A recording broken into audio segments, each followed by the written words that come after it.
சாராள் 127 வருஷம் உயிரோடிருந்தாள். இவ்வளவே சாராளுடைய வயது. ஆதியாகமம் 23:1.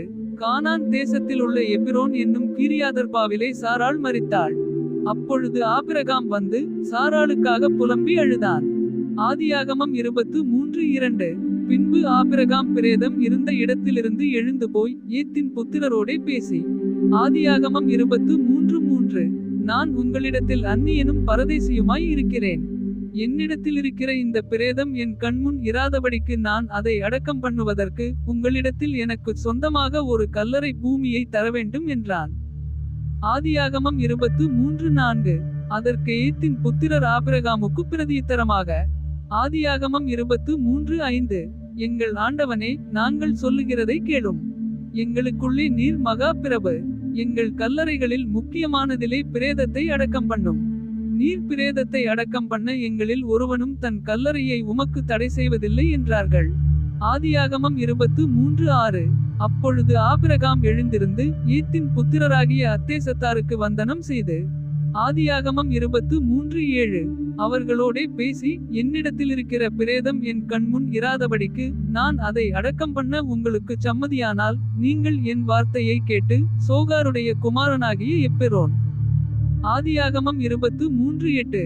தன் நிலத்தின் கடைசியில் இருக்கிற மக்பேலா என்னப்பட்ட குகையை எனக்கு சொந்தமான கல்லறை பூமியாயிருக்கும்படி தரவேண்டும் என்றும் அவரிடத்தில் எனக்காக வேண்டிக் கொள்ளுங்கள்.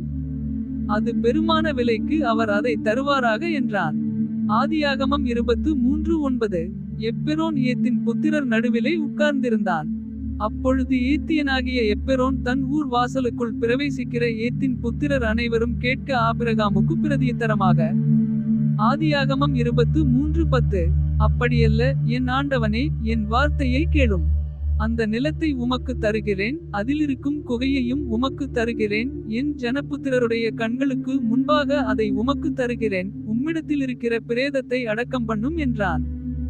ஆதியாகமம் 23:11. அப்பொழுது ஆபிரகாம் அத்தேசத்தாருக்கு வந்தனம் செய்து.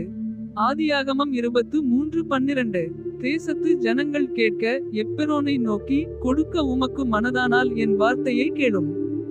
நிலத்தின் விலையை தருகிறேன், என் கையில் அதை வாங்கிக் கொள்ளும். அப்பொழுது என்னிடத்திலிருக்கிற பிரேதத்தை அவ்விடத்தில் அடக்கம் பண்ணுவேன் என்றான். ஆதியாகமம் 23:13. அதற்கு எப்பெரோன் ஆபிரகாமுக்கு பிரதியுத்தரமாக. ஆதியாகமம் 23:14. என் ஆண்டவனே, நான் சொல்லுகிறதை கேளும்.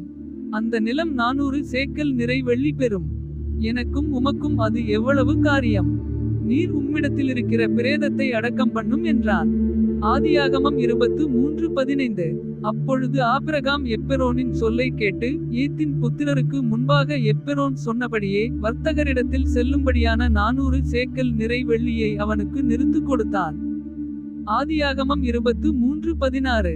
இந்த பிரகாரம் மம்ரேக்கு எதிரே மக்பேலாவிலுள்ள எப்பெரோனுடைய நிலமாகிய அந்த பூமியும் அதிலுள்ள குகையும் நிலத்தின் எல்லை எங்கும் சூழ்ந்திருக்கிற மரங்கள் அடங்கலும்.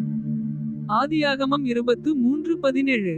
அவனுடைய ஊர்வாசலுக்குள் பிரவேசிக்கும் ஏத்தின் புத்திரர் எல்லாரும் அறிய ஆபிரகாமுக்கு சொந்தமாக உறுதிப்படுத்தப்பட்டது. ஆதியாகமம் 23:18. அதற்கு பின் ஆபிரகாம் தன் மனைவியாகிய சாராளை கானான் தேசத்தில் எப்பெரோன் ஊர் பூமியான மம்ரேக்கு எதிரே இருக்கிற மக்பேலா என்னும் நிலத்தின் குகையில் அடக்கம் பண்ணினான்.